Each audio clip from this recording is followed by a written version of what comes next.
In this video, I'm going to begin the ribbon shading project. And all the directions for the ribbon shading project are found on a Google Slides presentation within the classroom. I'm using a 9 by 12 sheet of paper, and the suggestion is to put a 2-inch border around the paper.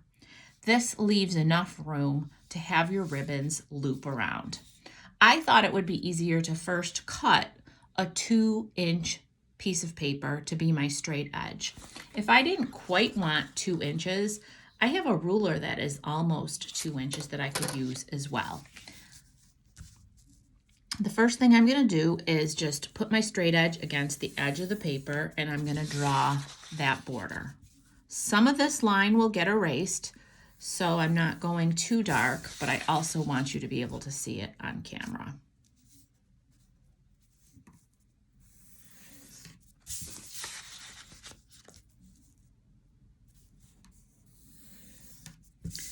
The next step of the project is to create the area where the ribbon is going to come in from off the page. This will be the colorful ribbon, the focal point.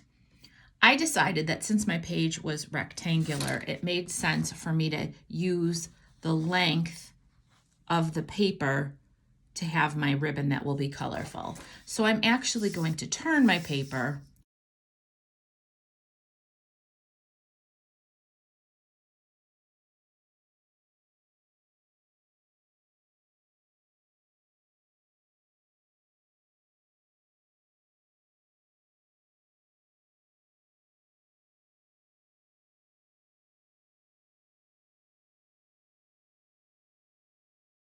I'm going to use this middle line as the guide.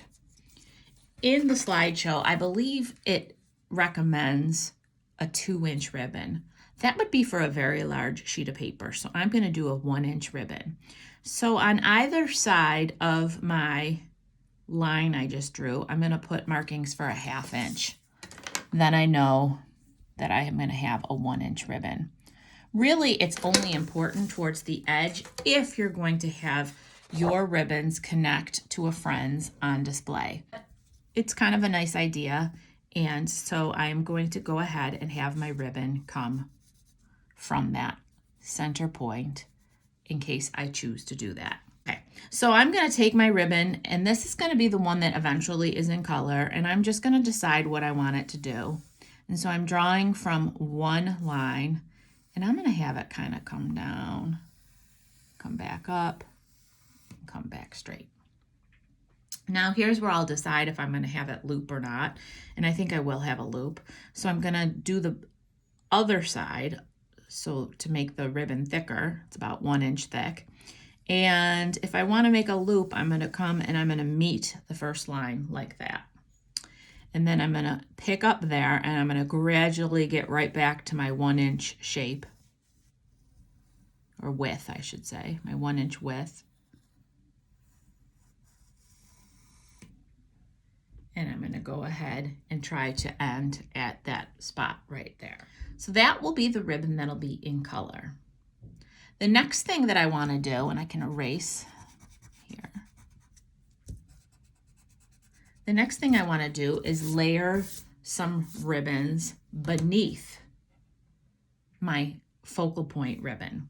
So what I'm going to do is I'm going to go ahead and start to draw, and these ones I'm going to draw from the inner part of the frame, and I'm going to make sure that when I start my ribbon, I'm going to be under my focal point ribbon, and then I'm going to just kind of follow and see where it would pick up. Do the same thing on this side.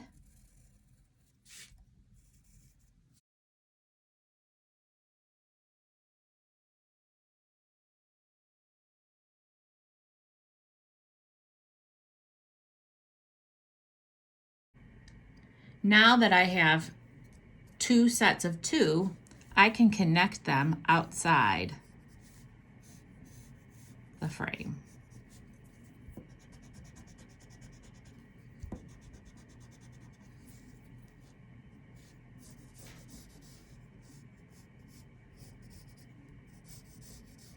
This one is getting connected with turning loop. Now I'm going to turn my paper and do the ones that will be beneath these. I can actually also have them go over these. I'm going to do that right here. Since I went over, I'm going to erase these lines.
The next step is to plan where the negative space is, the background around your ribbons. So you can do some little X's to plan that before getting into Sharpie.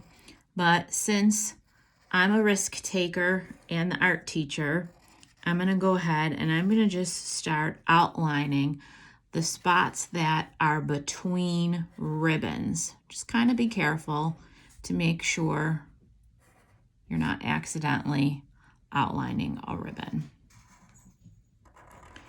After I do all of the outlining, I'm going to take a fat Sharpie like this one, and I'm going to fill in the areas all in black.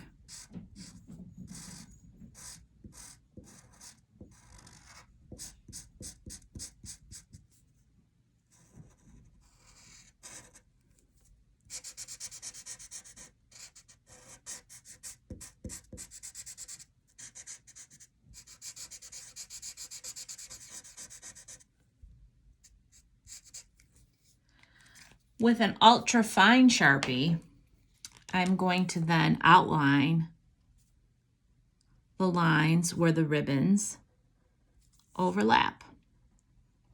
Again, you want to be careful and really think this out because it's a permanent marker. When it's all done, it'll look something like this, with all my negative spots filled in and all my ribbons outlined with a skinny Sharpie, being sure to make sure that the one that will eventually be in color will be the one on top. When it's time to do the shading, you're going to keep in mind which ribbon is on top of the others. And the ribbon that is on top will cast a shadow onto the ribbon below it. So right here, here's my ribbon that will be colorful, and it is on top of this ribbon here. So where it overlaps, I'm going to create a shadow, which will give us a 3D effect.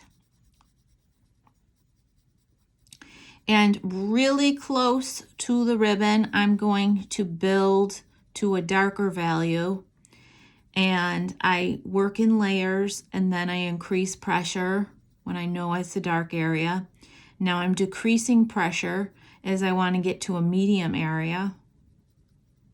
I'm using a scumbling technique where I go around and around and around with my pencil. And then I want to blend it out until the lightest value. So I'm just going to use my finger and blend a little bit there so that hopefully I have a dark value, a medium value, and a gradation into the light color of the ribbon. You're going to repeat that everywhere that one ribbon is on top of another. I even added a little shading in some other areas. So for example, right here where the ribbon takes a turn, I kind of thought of it as something goes under, the light doesn't hit it as hard, so there'd be a shadow there in corners like this. So I added some extra shading that was not covered in the slideshow, and we will do more of that practice in class. Once you've completed the shading using a regular pencil on the ribbons that are underneath your focal point ribbon, we're going to start to add color. The focal point ribbon, the one through the center of your paper, will be created with a set of analogous colors. Analogous colors are colors that are next to each other on the color wheel. And I'm going to put them in order, in the order on the color wheel. So for example, if I start with purple, I'm going to go to blue next. And then on the color wheel, I'd also have green, but I would have an intermediate color in between that is blue-green. So I'm going to kind of go to a blue-green before I go to green. So right there I have 4 colors. Depending on how much of each color, I may or may not get to 4 colors. I could do it with 3 colors. Whenever we work with colored pencils, we're going to do that same thing where we do a scumbling technique. And that just means I'm going in a controlled scribble. And that way I will get all my white spots as I go because I keep switching directions. Also with colored pencils, we're going to work in layers. So if I want this to be a very vibrant color, I'm going to want to increase the pressure, and I'm going to want to keep adding additional layers of color. Because I still want to work on the ribbon looking as though it is winding, I want to be aware of light and shadow. So I actually don't want to just color brightly quite yet, because what I want to do is wherever the ribbon I feel like it's going to stick up more, that's where the light would hit it. So if my ribbon goes up here, the light's going to hit it and create a highlight. In that area, my color isn't going to be quite as dark as in the areas where the ribbon is going down, because that's where the shadow is. So by creating a layer of color, I can keep increasing where I want it to look like there's a shadow and put fewer layers where I want a highlight. So I'm going to have a lighter value.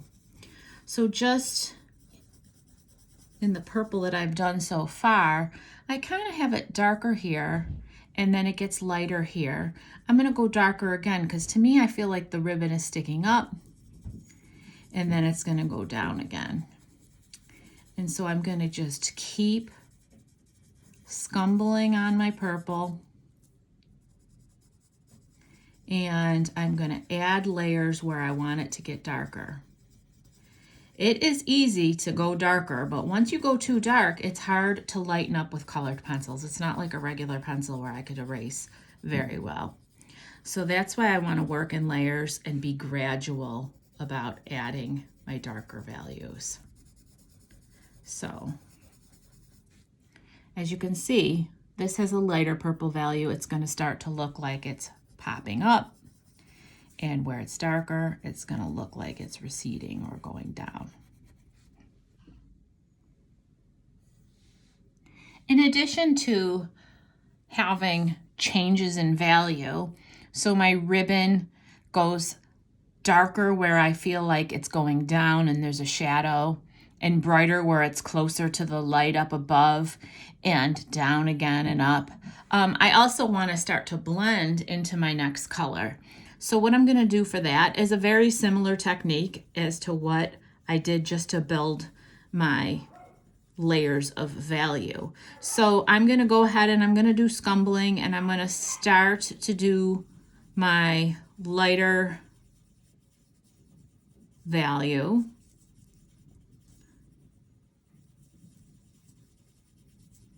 In the purple, and I don't want to end it perfectly straight and even, because now I'm going to start picking up with my blue, and I'm not going to just stop the purple and start the blue. I want to blend the two where they meet. So I'm going light with my blue as well, and I'm layering it over my purple, and I can do it back and forth. So if it looks like I go too much with blue and it's not blending, I can go back into my purple, and I kind of consider it like a back and forth.